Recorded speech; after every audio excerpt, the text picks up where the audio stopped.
Hello ladies and gentlemen, welcome to this. This is episode 6 of 10 years ago. Now this video was meant to be filmed and uploaded in March. There was one little problem with that, and that's that this show was bollocks. This was one of those shows that's hard to watch. You know, genuinely hard to watch, where you have to watch it like a match at a time. This is one of those shows you can't sit down and watch in one go. That just would not happen. Your brain would run away in protest. Oh yes, it would. Ladies and gentlemen, of course, I'm talking, as you can tell by the title, Uncensored 2000.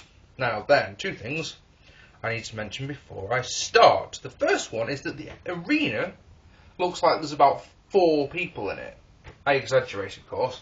There's about 6. Nah, I'm joking. 3,000 people tops are in this arena. The whole top section is blacked out. Let's put it that way. Also, bear this one in mind, I gave the 1999 Uncensored pay-per-view 2 out of 10.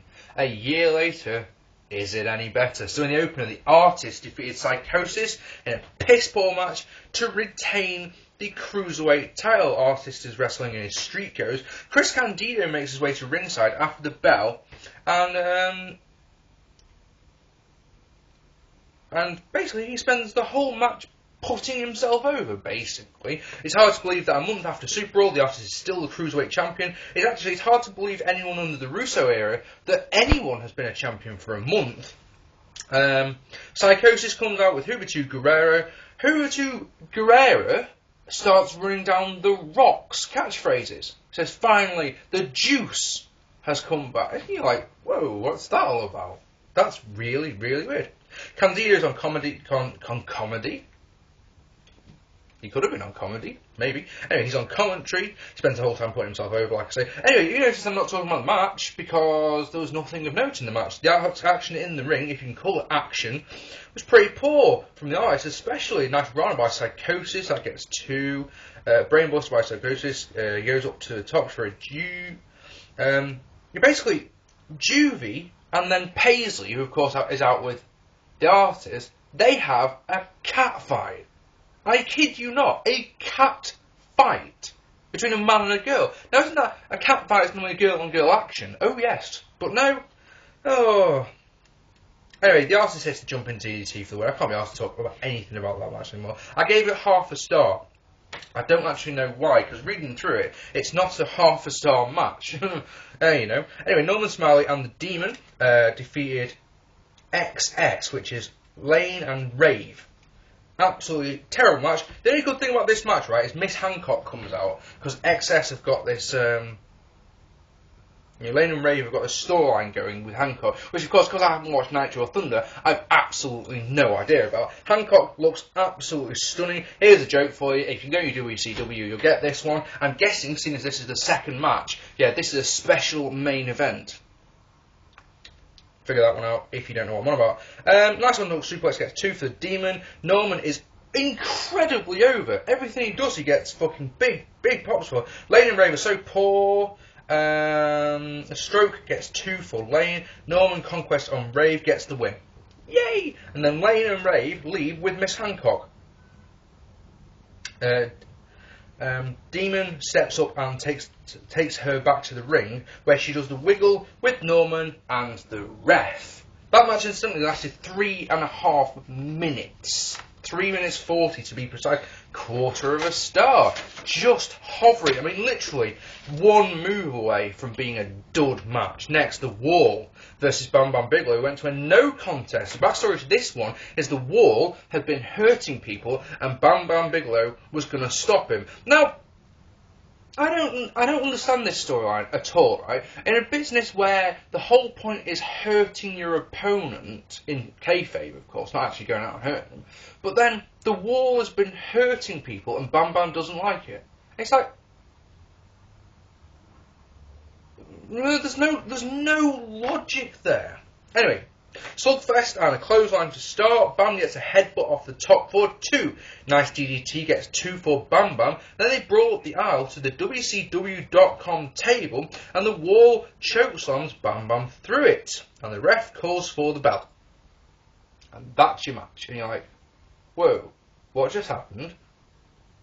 one of the things I need to point out is that all the whole time this pay-per-view's on, yeah, the commentators especially keep going on and on because it's uncensored. It's uncensored, it's uncensored, it's uncensored, so the referee's going to be more lenient about everything. But this match is stopped because someone went through a table. Anyway, David Flair and Crowbar had come out, they attacked the wall. Bam Bam does a stretcher job. Crowbar and the wall end up on the entranceway above, they've got a scaffold set up above the entrance, it's part of the entrance new thing. And Wall chokeslams Crowbar off the top onto a stage. Oh man. The spot looked okay. Honestly, it did. It's like, fucking hell, massive chokeslam below. Then they show you the next angle of it, and you see Crowbar going through what looks like a pile of cardboard boxes. It really takes the edge off it. You're like, Also, this is one of those stunts that I'm sure, if you knew, how many of you actually remember this spot? If you remember this spot, mention it in your comments. Say, yeah, I remember that big spot. Because I've never watched much WCW, as I've said a lot of times on these vids. Yeah? I don't ever remember even hearing of this moment. You know, it's not like Mick Foley's fall off the cell, is it, or anything like that. I've never heard of it. Never, ever, ever. And then, the commentators talk about it like he's dead. Honest to God. And then, just for pure class, they cut to Mean Gene Oakland. Ha! 1 star I gave this one. You're probably not going to believe that. But there was actually some good action. You know, like I say, at the start, when they were actually wrestling, there was some alright action. And instantly, just in case you're curious, this one went 3 minutes and 38 seconds. Damn. Next, Brian Knobbs defeated 3 count to win the Hardcore Championship. Okay, match this one, believe it or not, I gave it a 1.5 stars. Now, if you're wondering why 3 count, which has 3 members, were the Hardcore Champion, basically they won the belt off Brian Knobbs by, I can't remember which one of them went for the pin, and then the other one got on top, and then the other one got on top of that. That counted as a triple pin. So all 3 members of 3 count were the champions. Now this was an elimination rules match. So Brian Knobbs had to pin or submit all 3 men. Fun times. 3 count don't get to sing, and I'm genuinely gutted about that. Knobbs runs backstage at the start. Knobbs comes to the ring, yeah, no weapons, runs, which for a fat bastard takes some doing, to the back, grabs some weapons and runs back. And you're like, why didn't he just come out with the weapons? You know? Why not just bring them out at the start? There's no logic. Anyway, it fails as 3 count basically rinse the weapons and start using them. White Knobbs with them, lots of weapon shots, evil chair shot by Shane Helms, 3 count sets up a ladder, and all 3 men splash Knobbs, but he completely no-sells it and grabs a fire extinguisher and sprays at them. Knobbs sets up a chair as Shane face... I'm sorry, my writing is so awful. Knobbs sets up a chair and Shane's face hits it with a broom.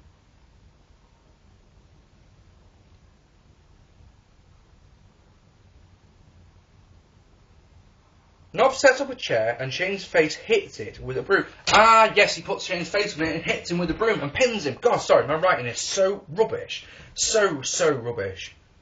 It's because I'm writing so fast, you know. Normally my handwriting's pretty good, but because I'm trying to write so fast and watch a show at the same time, my brain just can't... I've got to watch, I've got to write. Ah! So that, for a second, that didn't make any sense. Powerbombs Evan through a table to pin him. Then Knobbs sets up another table, goes to slam Shannon through it, but Shane drop kicks him, enabling Shannon to get the pin. But, the pin doesn't count. Do you know why? Because Brian Knobbs' foot is on the ropes. In a hardcore match! In a hardcore match. Ladies and gentlemen, Brian Knobbs gets his foot on the rope and the referee doesn't allow the pin fucking fall. That doesn't make any sense at all. So Knobbs splashes Shannon with a garbage can for the win. Damn, there's no logic. Surely, when you're fucking writing at a wrestling show, there needs to be logic. Surely. Bear with me a second. And there just isn't in this. Well, I was going to say in this match, but when you think about it, in this show so far, it's not been fucking heavy on logic, has it? God damn.